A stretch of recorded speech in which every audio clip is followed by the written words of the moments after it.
Этот фильм посвящен Восточному фронту, который возник благодаря подвигу сотен и тысяч людей, вставших в минуту смертельной опасности на защиту Родины. Этим фильмом мы хотим восстановить хронологию событий, показать становление фронта, его структуру, осветить боевую деятельность полков и батальонов и описать основные сражения. Это актуально, так как при освещении боевых действий в грузино-абхазской войне 1992-1993 годов сложилось впечатление, будто бы война на Восточном фронте протекала хаотично, в упрощенной оперативной обстановке и была характерна только партизанским движениям. Подобное освещение событий обесценивает их значимость, не дает ясной картины их развития и влияния на ход войны в целом. В этом фильме не будет имен, фамилий и рассказов о подвиге отдельных бойцов и командиров. Речь будет идти о Восточном фронте, как едином военном организме, который, несмотря на внешние и внутренние проблемы, удерживал огромную территорию. Имея линию обороны около 180 километров, фронт, мобилизуя все свои ресурсы, 13,5 месяцев вел ожесточенную борьбу, направленную как на самостоятельное выживание, так и на совместную с Гумистинским фронтом борьбу для победы над врагом. К сожалению, формат фильма не позволит рассказать о многом: о деятельности небольших боевых отрядов, о службах тыла, медиках, ремонтниках, оружейниках, которые в неимоверных условиях выполняли свою работу, о крестьянах, чей труд спас Восточный фронт и город Порчал от голодной смерти. Считаем, что их история должна быть изучена и освещена в отдельном фильме.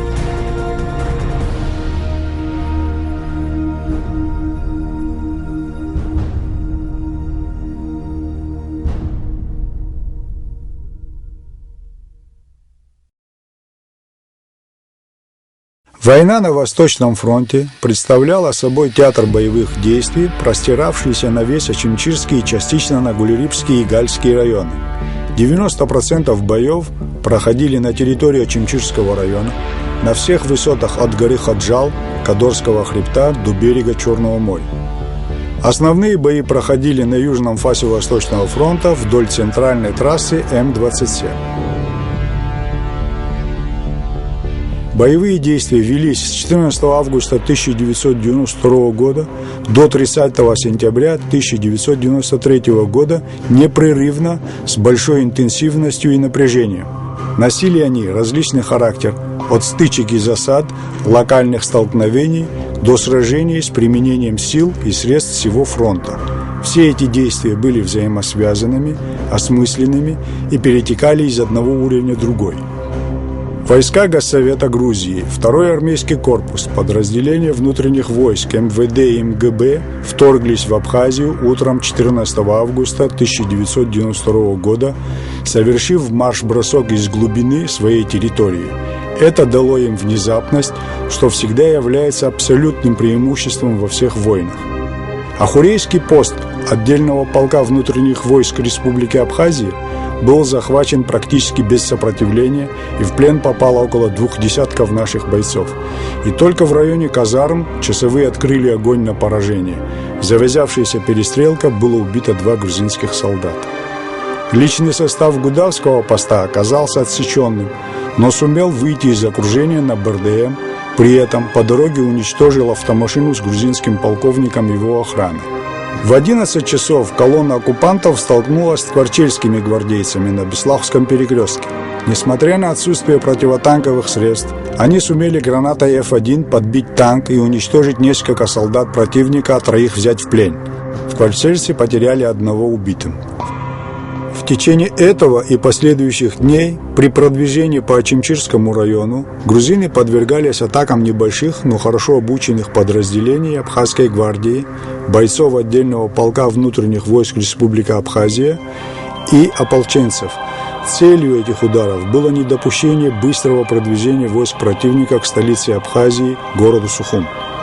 Понеся первые потери, противник частью своих сил приступил к осуществлению на территории абхазских сел, прилегавших непосредственно к центральной трассе, карательных экспедиций, преследовавших цель устрашения населения. Методы действий были крайне жестокими, включавшими в себя расстрелы мирных сел танками, авиацией и артиллерией. Средний каждый день можно насчитать 80-90 снарядов, миномета, гаубица, танка, бимпева. Все это не считая, там автоматы, пулеметы, абхазам, дишикам, зенит какой. Зенит это буквально, это даже перерыв полчаса, и он часа 2-3 вообще вот так красиво полностью вообще хитсаги.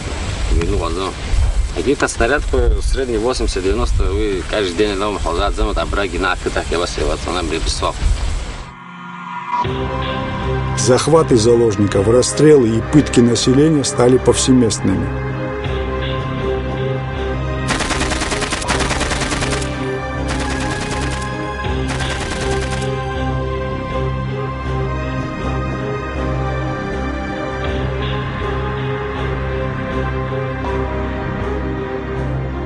Ирбеза кучка ршуана, инквер блар лита, такой тербли, атхмад серши, динджал хасу тербли, инквер рши, инквер бли, дукерц كنت يا حشايرة يا حنبينا نسمبيزي حنبي خا حمش بشوي حنيني حز نشي تبغى أزم كم دقة كده كم زرقة نرميزيت تسوى خاص خاص خاص خاص وتبشر عيون كي بلز وبيعرو خوجي نرقلهم يربقني كاجو أو جاقة تربكوا ورد خوجي نرقلهم عبابيرة تيانا ويتوي صدق زمز في بريوبو تعرج حرس فيو. Заложников использовали как живой щит при передвижении войсковых колонн и при выполнении карательных мероприятий.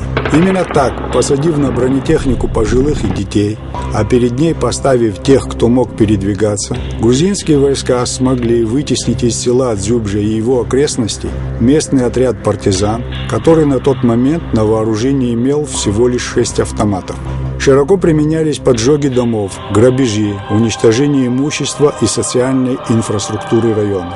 Все эти акции сопровождались требованиями признать новый грузинский порядок, который наступит после разгона сепаратистских банд Ардзинба. Бесчеловечные методы грузинских оккупантов дали прямо противоположный эффект. Вместо покорности они получили беспощадную партизанскую войну на территории всего района.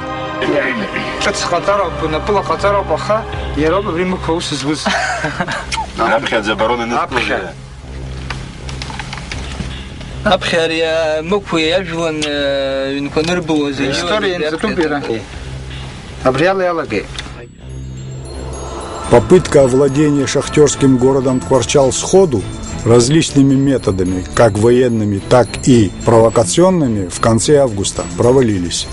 На острие этого сопротивления стояли абхазские гвардейцы, некоторая часть которых состояла из бойцов 2-го гудзерского батальона и группы «Катран», которым удалось с боями выйти из окружения в Гулерибском районе.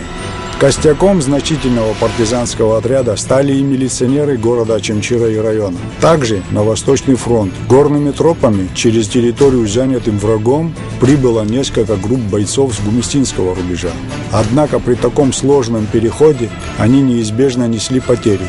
Только одна группа при форсировании реки Кодор 18 августа в районе села Наа потеряла погибшими 8 бойцов. Вокруг них и многих новых военных лидеров возникли партизанские отряды, состоявшие из жителей сел Очамчирского района.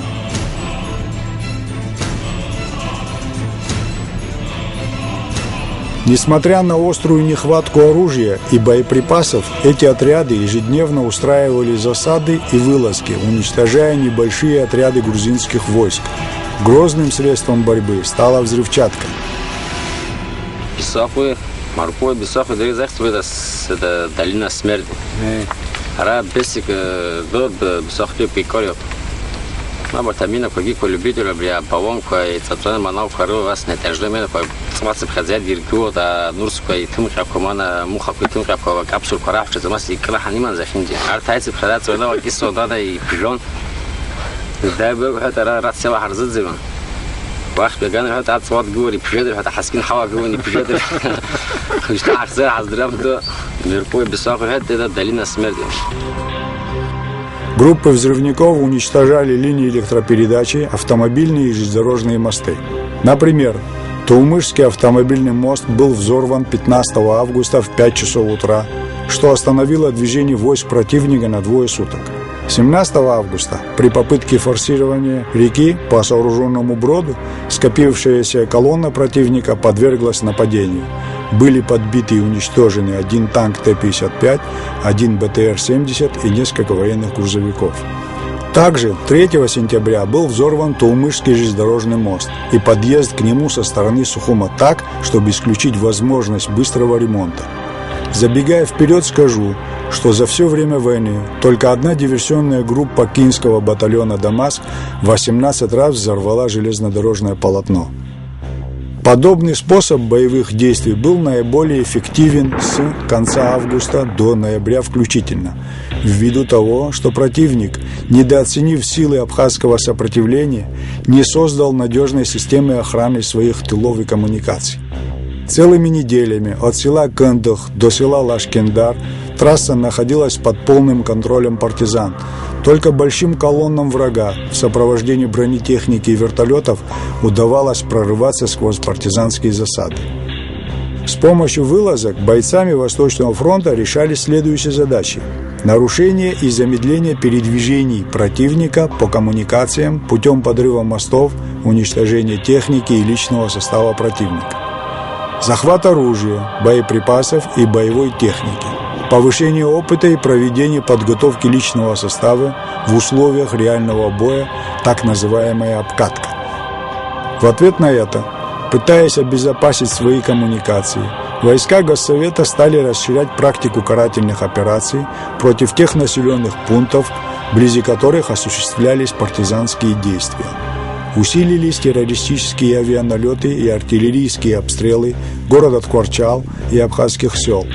Это привело к тому, что стала повышаться организованность сопротивления восточников и слаженность их действий. В кратчайшие сроки стал образовываться каркас будущего Восточного фронта. Возникли первые оборонительные сооружения в основном на окраинах абхазских сел и поперек дорог, ведущих в глубину района. Обеспечивалось их инженерное прикрытие рвами, завалами, надолбами и ежами. Широко применялось минирование самодельными фугасами.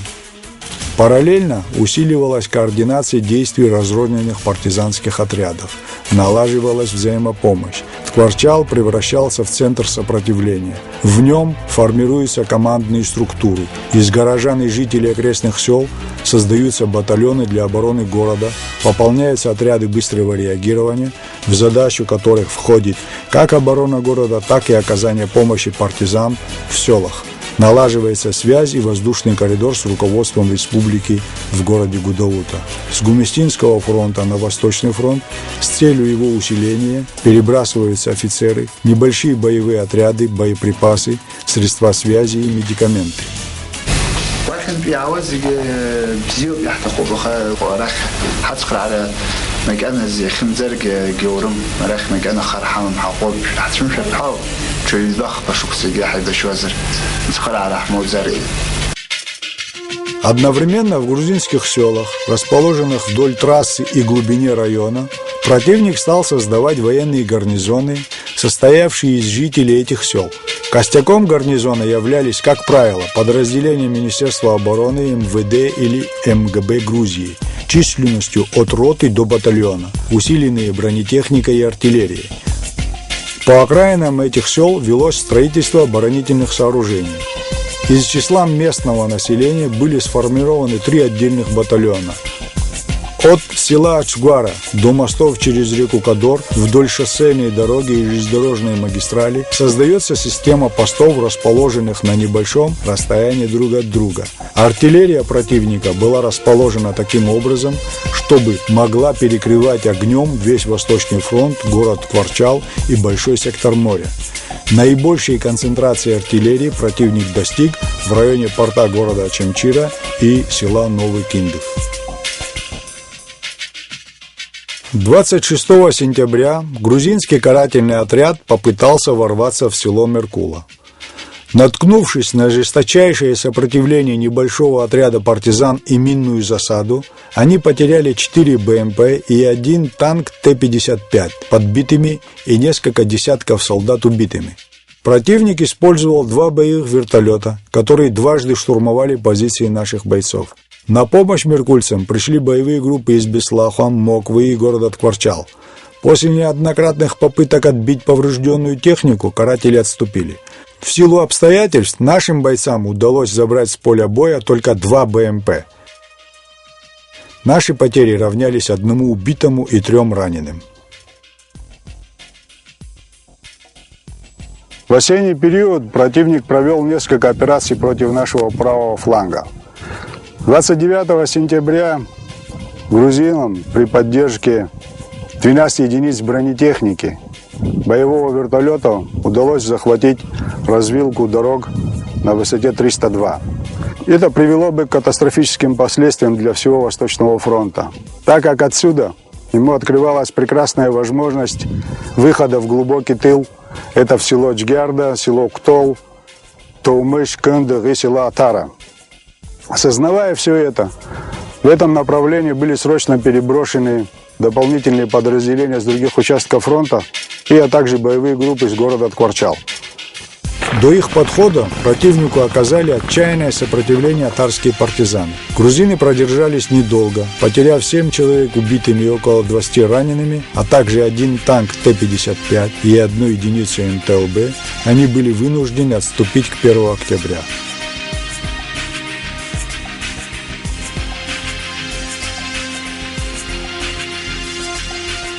В первой половине октября враг оккупировал село Дзюбжа и подошел вплотную к селу Атара с юга и закрепился по линии газопровода. Эта позиция ему была важна, так как ему необходимо было обезопасить Кадорский мост и аэропорт в селах Бабушара, которые имели стратегическое значение. Также ему удалось вытеснить партизан из села Кындык и оккупировать его. Однако удержать захваченное он не смог и, понеся чувствительные потери, отошел к Храмовой сопке и там закрепился.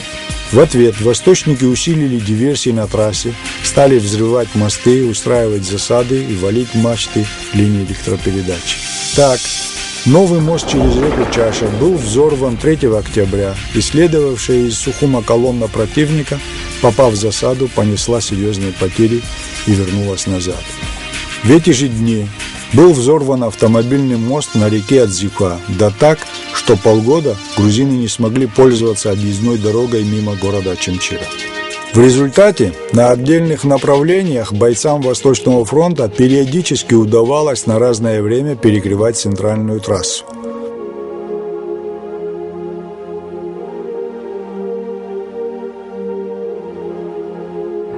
В этом плане наиболее результативной была боевая деятельность в районе Ануархо. Эта сопка, непосредственно прилегающая к центральной трассе, удерживалась нашими войсками с первых дней войны вплоть до 3 декабря 1992 года. К этому же периоду относятся две попытки освобождения города Очимчира 11 и 26 октября 1992 года. Первая операция преследовала военно-политические цели, связанные с попыткой срыва проведения оккупантами выборов в грузинский парламент на территории Абхазии. В боях на Беслаховском перекрестке и окраинах города подразделения Восточного фронта потеряли одного убитым и несколько человек ранеными и одну БМП-единицу сгоревшей.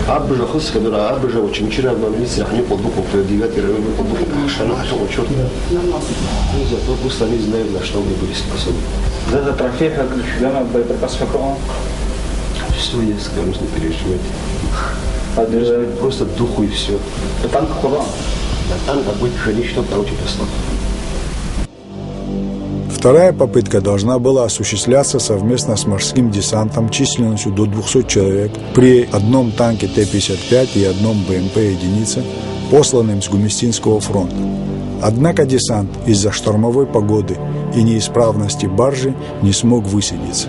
Несмотря на это, подразделениями Восточного фронта удалось просочиться сквозь оборонительную линию противника и завязать боевые действия в центре города Очимчиры.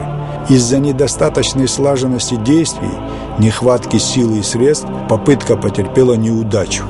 Подразделения Восточного фронта отошли на исходные, потеряв при этом около 30 человек убитыми. За октябрь месяц наши потери составили 40 человек погибшими. За 3 первых месяца войны, с 14 августа по 30 октября, Восточный фронт потерял 66 погибшими и около 150 человек ранеными.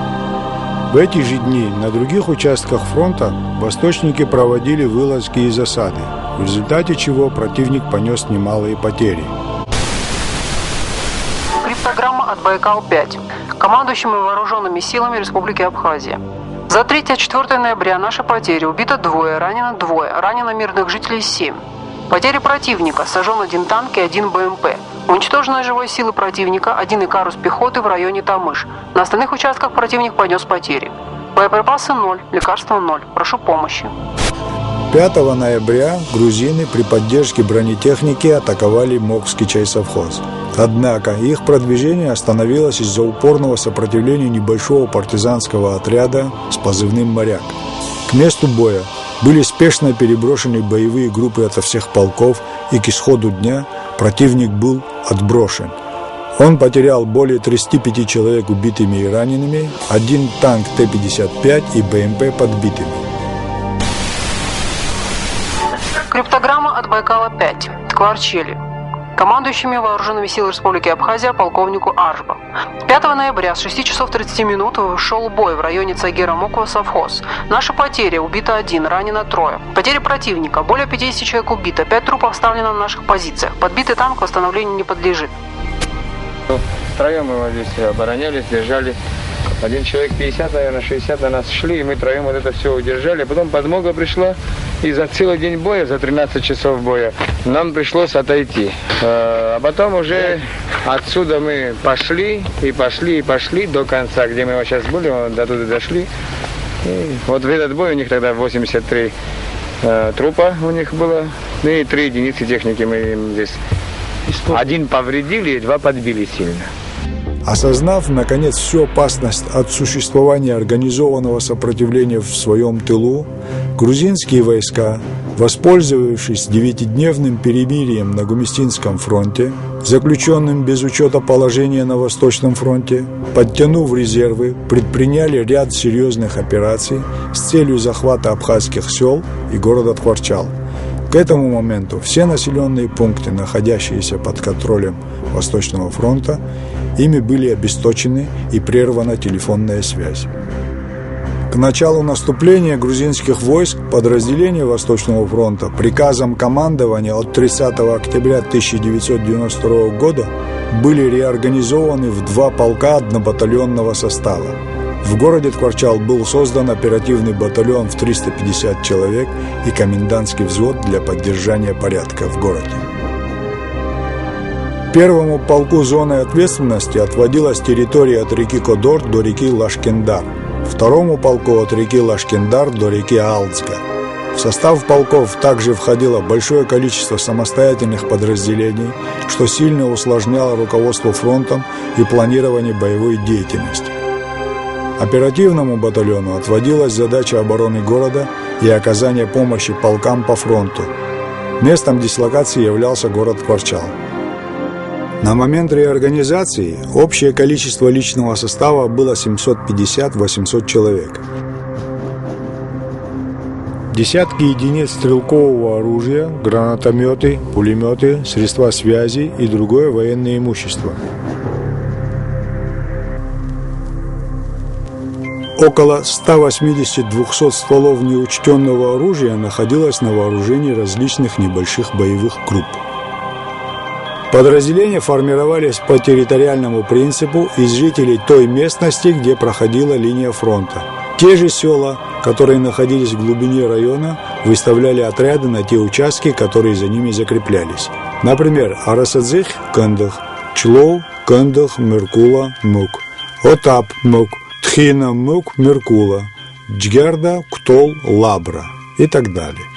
Официально Восточный фронт стал именоваться «Восточное направление обороны Республики Абхазия». Таким образом, было положено начало перехода от партизанских формирований к регулярным частям. Приоритетом было создание устойчивого фронта, а методом борьбы – активная наступательная оборона в сочетании с диверсиями в тылу врага. Однако, боевые действия выявили недостаточную эффективность подобной организации сил, так как коммуникации полков оказались растянуты, участки фронта сложно контролируемы, а внутренние связи на этих больших территориях слабы. В связи с этим, в середине декабря, на основании приказа командования Восточного фронта с утверждением Министерства обороны был организован 3-й полк и один отдельный батальон.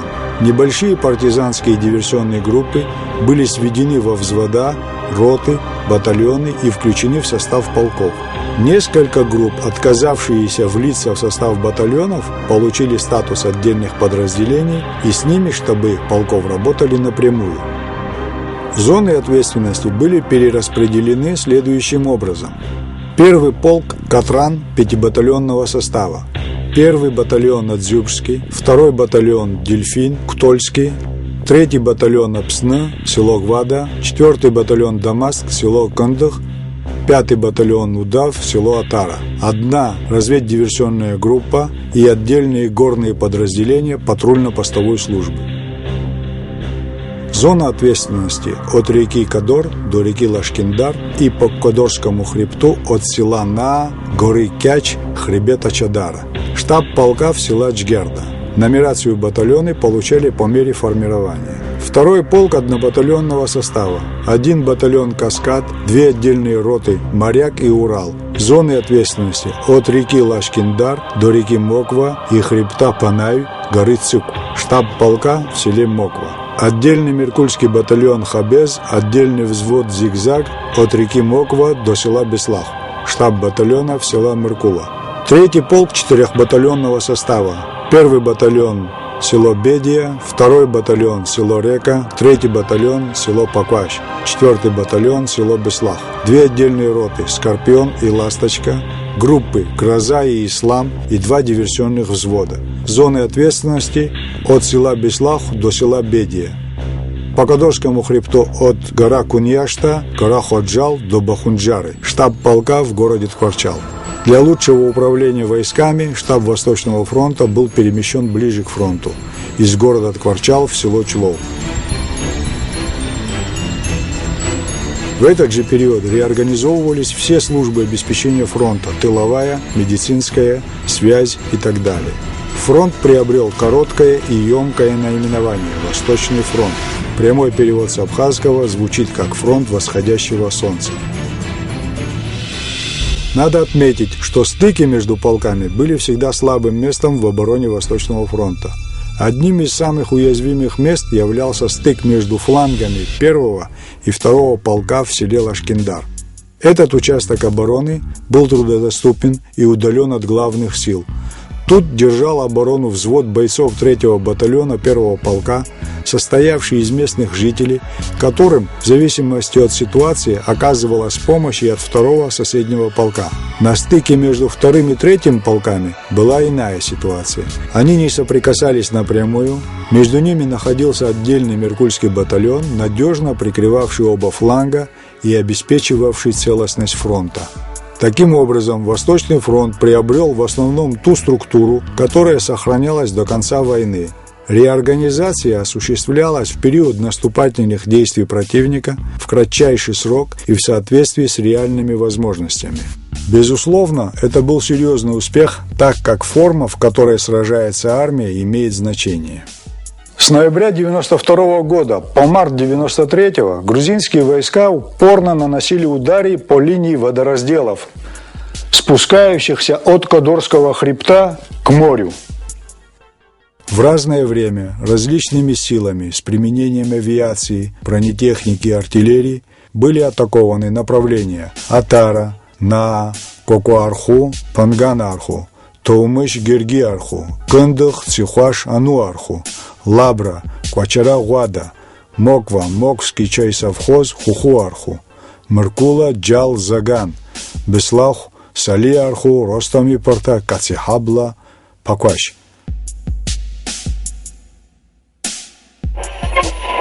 За время моего пребывания группой подбито 3 танка и 1 БМП. Срочно требуется противотанковое средство СПГ. БУК.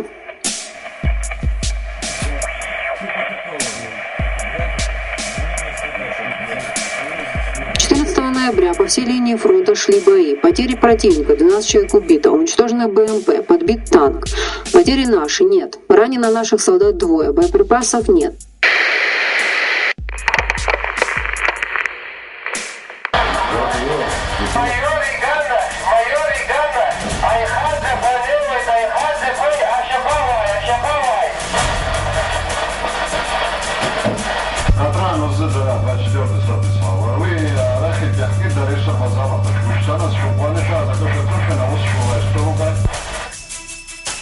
Противник также предпринял наступление на нашем левом фланге в направлении села Река и села Бедия, в общем направлении на город Кварчал, чтобы сузить кольцо блокады, а также приблизить артиллерийские позиции к городу на максимально действительную дистанцию ведения огня. Это направление было решающим для города Кварчал, так как от центра села Бедия до города всего 6-7 километров. В случае успеха в одном из направлений противник разрезал район на части, что привело бы к крушению еще не окрепшего фронта и организованного сопротивлению. Под угрозой оказалась рокадная дорога, связывающая весь Восточный фронт по предгорным селам, которая фактически являлась дорогой жизни. Она интенсивно использовалась подразделениями Восточного фронта для маневра сил, эвакуации раненых, а также мирным населением, покидавшим зоны боевых действий. За всю войну грузинам удалось перерезать эти коммуникации только дважды. В осенне-зимний период в направлении села Кочара-Гуада на 2 суток. И между селами Атара и Тоумыш также на 2 суток. В ходе тяжелых затяжных боев отдельные территории переходили из рук в руки по нескольку раз. За редким исключением, только нехватка оружия и боеприпасов вынуждала бойцов Восточного фронта оставлять свои позиции врагу. 26 ноября бойцам Кинского батальона пришлось покинуть село и отойти и закрепиться в районе реки Цихуаш, поселок Тоумыш. Того же числа грузины ввели свои войска в Мингрельское село Кочара, большинство жителей которого не желало воевать и придерживалось нейтралитета. Проблема шаз хадру. А كتر زرت الرئيس قوسي تشاور كرما نجين لام كاكر جي حوسير حزوي كتر проблема. Азев проблема уезжает без. Азки кочарай раз анар ялар галат. Уй модерги вебай лох процентом за кочарай яла хуба регулар. Ужерах я скан чиловар территория хмудрует. Ханкла харта кваб. Апрцит хавар такой. Аси расшена время لابتن ودنت ودج جردي الحاقنا هيك خسرت صوت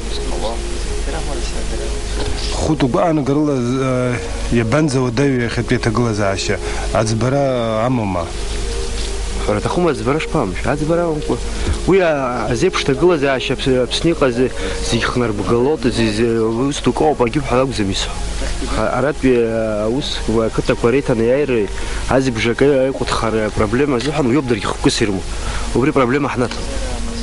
Невзирая на это, 27 ноября грузинское командование повело боевые действия по направлению села Гвада. Имея в своем распоряжении более 400 человек пехоты, 7 единиц бронетехники, батареи орудий, они к вечеру того же дня сумели захватить окраину села и перекрыть ракадную дорогу. Фактически Восточный фронт оказался разрезан на две части. Подразделения первого полка оказались в полной изоляции. В участок прорыва были срочно переброшены дополнительные силы с других направлений. В течение 2 дней, сочетая оборону с засадами, противнику нанесли существенный урон в живой силе и технике, и тем самым вынудили его перейти к обороне на тех рубежах, докуда он смог добраться. 28 ноября бойцами первого полка были атакованы и захвачены высоты поселка Кетуан, что позволило оттеснить врага от ракадной дороги. Это также обезопасило фланг и тыл первого полка. Пользуясь этим, командованию Восточного фронта удалось спешно спланировать и провести контроперацию по разгрому врага и ликвидации плацдарма. 29 ноября внезапной скоординированной атакой с флангов противник был выбит со своих позиций. Преследуемый более 14 километров, он панически бежал, оставив на поле боя 42 человека убитыми и около 20 пропавшими без вести. Было подбито 5 единиц бронетехники и захвачено 2 единицы БМП-1, десятки единиц стрелкового оружия, средства связи, ГСМ, продовольствие. В операции было задействовано около 300 бойцов, в том числе около 50 бойцов с Гумистинского фронта. В боях с 26 по 29 ноября наши потери составили 6 человек убитыми и 19 ранеными. В результате, если линия фронта изгибалась на 25-30 километров, то теперь она составляла всего лишь 5-6. Выпрямление линии фронта позволило высвободить силы, уплотнить боевые порядки первого и второго полков и сделать более надежной локтевую связь. Линия фронта сдвинулась вперед на 14 километров. 30 ноября на центральном участке фронта Меркульский батальон совместно с батальоном «Каскад» 2-го полка предприняли плохо подготовленную атаку позиций врага и, потеряв убитыми 16 человек и нескольких ранеными, отошли на свои прежние позиции. В течение ноября противник потерял 12 единиц бронетехники, и из них 1 танк Т-55 и 3 БМП-1 были захвачены. Сотни солдат были убиты и ранены, десятки попали в плен. Потери Восточного фронта за ноябрь месяц равняли 34 убитых и под 100 раненых. В этих боях проявилась высокая взаимопомощь между подразделениями и полками. Они оперативно оказывали поддержку друг другу живой силой, боеприпасами и транспортом. Желание идти на помощь соседу и сражаться с врагом было таково, что бойцы, оспаривая друг у друга это право, бросали жребий. Зачастую взаимовыручка осуществлялась по собственной инициативе, так как при слабо развитой связи и отсутствии ГСМ командование всегда имело возможности оперативно реагировать на стремительно меняющуюся ситуацию на всем фронте. В этот период роль полевых командиров была огромна. Высоко следует оценить действия и рядовых бойцов, чья храбрость, самоотверженность и смекалка не позволили противнику добиться намеченной цели. Однако противник, пользуясь отвлечением наших сил на Кочару, к 3 декабря захватил Ану-Арху и полностью оккупировал село Кандых. И тем самым обезопасил себе вот этот участок трассы. Ободренный этим успехом, он 6 декабря 1992 года решил вернуть утраченные позиции в направлении села Кочара, но потерпел серьезную неудачу в боях за безымянную сопку в районе села Лашкиндар. Позже ее назовут сопкой Шаратын по названию одноименного подразделения, которое его обороняло. Потеряв несколько десятков человек убитыми, 2 БМП сгоревшими и 1 танк подбитым, он откатился. Наши потери составили 6 человек убитыми и около 15 ранеными. В числе погибших оказался один из самых опытных полевых командиров Восточного фронта. Также в ходе этих боев фактически прекратил свое существование один из батальонов врага с громким названием «Штурмовой», состоявший из местного мингрельского населения. К концу декабря, истощив в непрерывных боях наши скудные ресурсы, противник, подтянув резервы из Грузии и Гумыстинского фронта, решил одним массированным ударом покончить с Восточным фронтом. Утром 26 декабря, ровно через месяц после Кочарской операции, началось невиданное по своим масштабам наступление грузинских войск. Одновременно боевые действия начались от села Наа до села Бедия по фронту, имевшему общую протяженность до 90 километров. Наступлению предшествовали бомбовый штурмовой удар и часовая артподготовка, которые периодически возобновлялись в течение дня. В наступлении участвовали 6 батальонов 24-й бригады 2-го армейского корпуса, 2 батальона 23-й бригады, рота афганцев, отдельные спецподразделения и местные ополченческие батальоны. Около 60 единиц бронетехники, из них 24 танка Т-55, большое количество ствольной и реактивной артиллерии, вертолеты Ми-24 и штурмовики Су-25. Надо сказать, что это наступление не стало неожиданностью для командования Восточного фронта. Намерения противника были вскрыты разведкой за 2 суток до его начала. Однако, кроме оповещения подразделений и приказа о боевой готовности, никаких превентивных мероприятий осуществить в силу крайнего истощения резервов было невозможно. Действительно, положение было катастрофическое. Боеприпасов оставалось на час боя, топливо и медикаменты практически отсутствовали. Командование Восточного фронта доложило о намерениях противника и сложившейся критической ситуации руководству страны. Реакция последовала моментальная, и ночью 25 декабря на Восточный фронт прибыл один вертолет Ми-8 с боеприпасами. Они были распределены между подразделениями буквально за несколько часов до наступления противника. Без преувеличения, этот мизер позволил спасти Восточный фронт. Сражение началось утром 26 декабря и длилось непрерывно до 30 декабря. Линия фронта, доселе невидимая, зримо обозначилась взрывами снарядов и авиабомб, горящей техникой и строениями. Наиболее мощные удары противник наносил в первый день на стыках между подразделениями вдоль основных дорог районного значения, ведущих вглубь Восточного фронта. Сильнейшему давлению подвергся участок фронта в селе Меркула и в селе Беслах, прикрывавшие дорогу в город Кварчал. В оборонительные бои были втянуты практически все подразделения Восточного фронта. На всех направлениях противник встретил упорнейшее сопротивление. В первый же день подразделения Восточного фронта, умело сочетая жесткую и маневренную оборону, изнурили и нанесли ему огневое поражение, перемололи его пехоту и бронетехнику. Несмотря на грандиозность и ожесточенность сражения, численное и огневое превосходство грузинских войск, потери абхазских войск в течение дня были минимальными и составили 5 человек убитыми и 2 десятка ранеными. Начальнику штаба. 26 декабря противник наступал по всей линии фронта при поддержке авиации и бронетехники. К 10 часам сбит вертолет Ми-8, экипаж погиб. К 14 часам подбили 6 единиц бронетехники. Имеются раненые среди наших бойцов. Есть жертвы среди мирных жителей. Срочно прошу вертолет со снарядами к гранатомету и снаряды к миномету 120 мм. Аэропорт в селе Тхина-Губ готов. Специалисты находятся там. Ждем сигнала. Начальник партизанского движения. Это последний такой наглый бой был, который я в детстве видел в фильмах. Вот так вот с автоматами, как немцы, на полный рост, чтобы люди шли. Не думая, они уже думали, что после такой артобстрела там никто нет живых из нас. Так оно было? Они уже думают, что никого нет, живут из живых.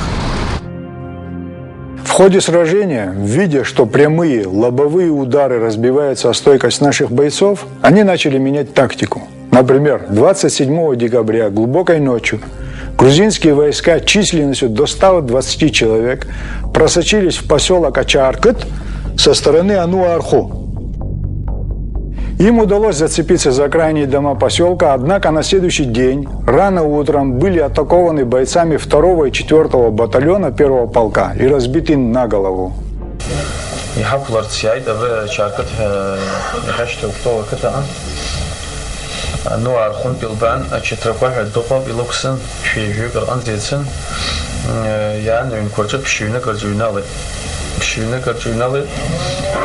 أجوان في هالشو خويت يقول زي ورتت إشاز يجي خلقلان الناس يعني حرفت بس يعني تبري بيزين كرجي نالتها أجوان في لوكشان لبان نفسي تكنيكا يخير خوانا جينا يبقى حتسد وانبي يبقى حتسد ربسرقت أبجيوك جزمتسد أبجيوك جوي تاخد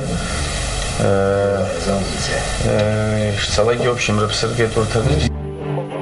Начальнику Генерального штаба Вооруженных сил Республики Абхазия полковнику Сосналиеву.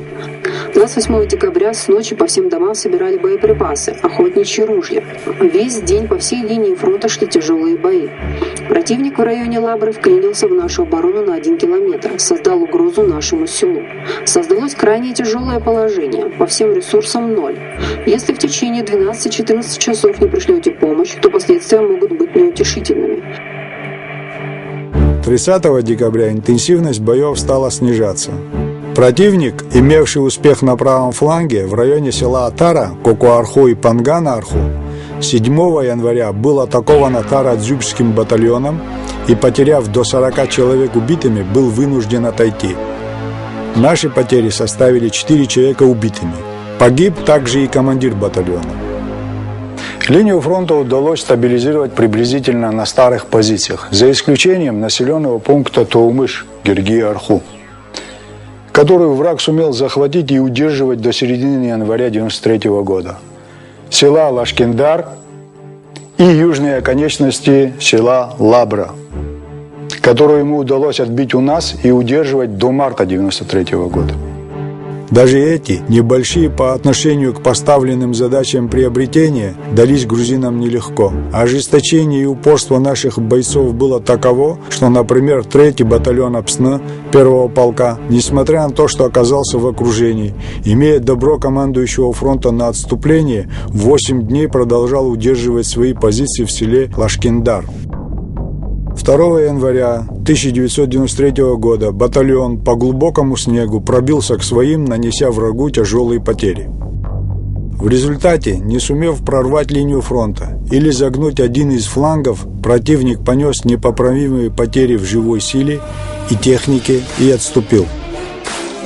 В течение 4 дней он потерял 22 единицы бронетехники, 1 вертолет Ми-24 и более 380 человек убитыми и десятки ранеными. Меркульским батальоном было захвачено 4 единицы бронетехники, 2 танка Т-55, 1 БМП и 1 МТЛБ.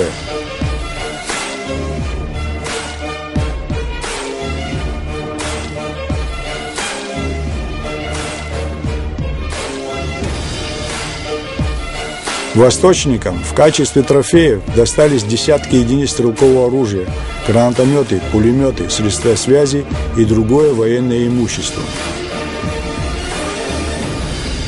Уже в самом конце войны, а после разгрома войск Госсовета на территории Ачимчирского района и освобождения города Ачимчира, в штабе 24-й бригады командир 2-го батальона «Дельфин» обнаружил вот эту карту. Она весьма интересна. Эта карта подлинная, в масштабе 1/50-тысячная, секретная в единственном экземпляре. На ней проставлены подписи командира 2-го армейского корпуса, в нижней части командира 24-й бригады. Здесь вверху надпись «Решение командира 24-й бригады на наступление». Карта оказалась планом операции против войск Восточного фронта 26 декабря 1992 года.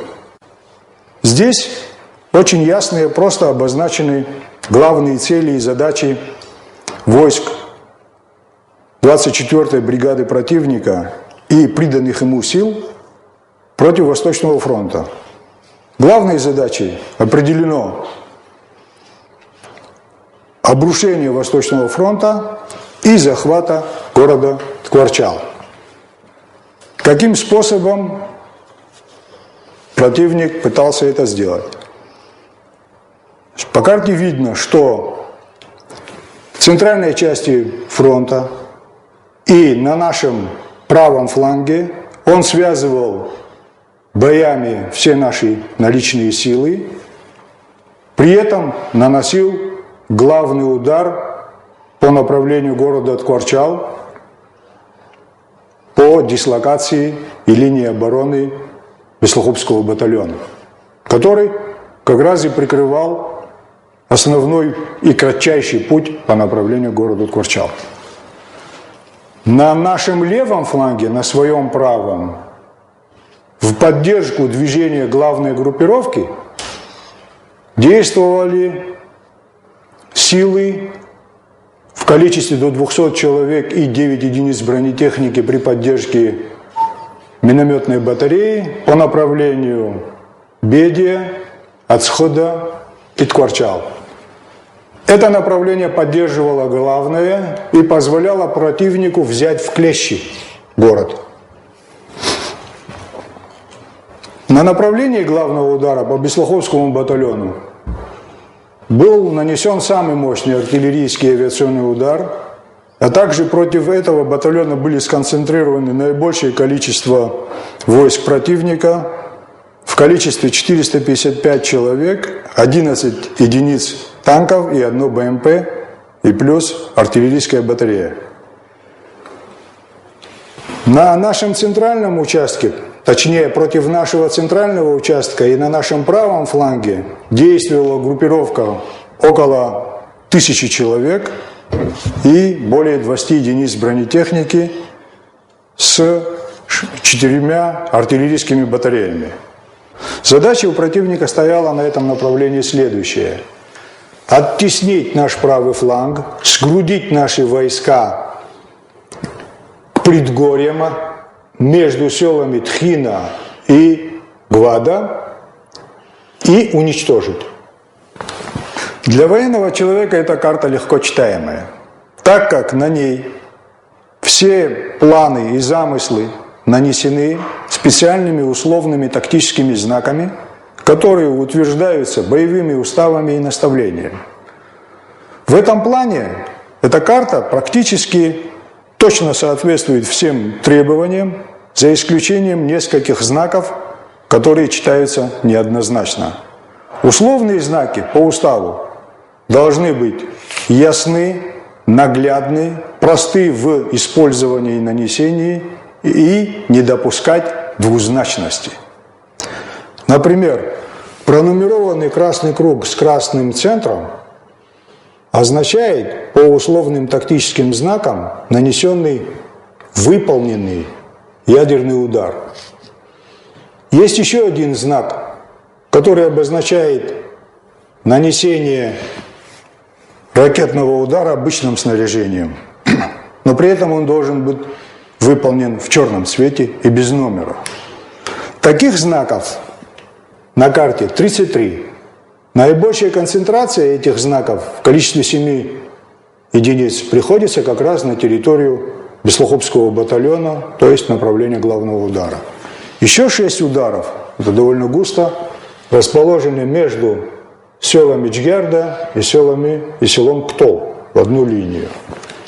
Надо отметить, что эти удары нанесены не только по тем местам, где проходит наша линия обороны, а также в глубине района, по центрам сел и населенным пунктам, перекресткам. Также на карте есть 2 знака, которые обозначают некую установку. Они также не поддаются какому-либо сравнению с знаками из условных тактических знаков и оставляют вопросы открытыми. Исходя из анализа этой карты, Генштаб Министерства обороны Республики Абхазия, используя дополнительную разведывательного характера информацию, пришел к выводу, что в период войны грузинские вооруженные силы обладали тактическими ядерными боеприпасами. Это 152-миллиметровые снаряды к самоходной гаубице, которые планировали использовать их против Восточного фронта, однако же по непонятным причинам они не нанесли удар. Исходя из проведенного анализа была составлена докладная на имя главкома, и в дальнейшем эта информация пошла в средства массовой информации и получила широкую огласку. По результатам этих боев подразделения Восточного фронта сохранили свою боеспособность. Окрепла связь между бойцами и подразделениями. Выросло доверие к командирам. Полевые командиры, за редким исключением, действовавшие по принципу «делай как я», находясь в передних рядах, являли собой личный пример. Но такая вынужденная практика привела к тому, что в течение ноября и декабря 1992 года погибло 14 значимых полевых командиров. Потери Восточного фронта с 26 по 31 декабря составили 7 человек убитыми и около 60 ранеными. А за весь декабрь погибло 47 бойцов и около 170 было ранено. Вся Абхазия восхищается вашим мужеством и героизмом. Мы сделаем все возможное, чтобы помочь вам. 2 вертолета с гуманитарным грузом с посадкой в Сухуми прилетят, возможно, завтра. Выделены деньги для вертолетов из Хабеза. Остальное будем отправлять, как и прежде. Обеспечьте порядок при возвращении вертолетов. Ни минуты не перестаю думать о вас. Держитесь, мы поможем. Обнимаю вас крепко, мои дорогие. Владислав Ардзимба, председатель Верховного Совета Республики Абхазия.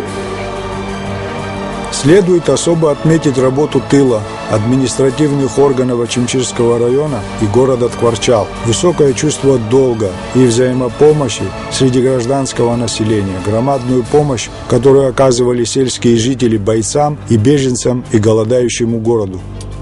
Город Ткварчал был центром и символом обороны Восточного фронта. Его граждане воевали на всех фронтах Абхазии. На Восточном фронте не было подразделения, в котором не сражались ткварчальцы. Он стал убежищем для десятков тысяч беженцев из прифронтовых сел. Несмотря на артиллерийские и авиационные налеты, а за период войны на город упало 26 100 и 250-килограммовых бомб и свыше 3500 артиллерийских снарядов, голод и холод, в городе функционировали все структуры жизнеобеспечения населения и фронта. Издавалась газета, работало местное радио. Подразделения военного гарнизона и милиции принимали активное участие в операциях фронта. Госпиталь работал в чрезвычайных условиях, спасая жизнь раненых. Был налажен ремонт боевой техники и средств связи. Ткварчельские оружейники наладили производство 82-миллиметровых минометов и мин, пусковых установок для НУРС, ручных гранатометов под реактивный снаряд С-5, а также ручных гранат и мин большой мощности натяжного действия. Кроме этого, ремонтные базы по восстановлению захваченной и поврежденной бронетехники и другого вида вооружения были созданы и эффективно работали в селе Меркула и селе Джгярда.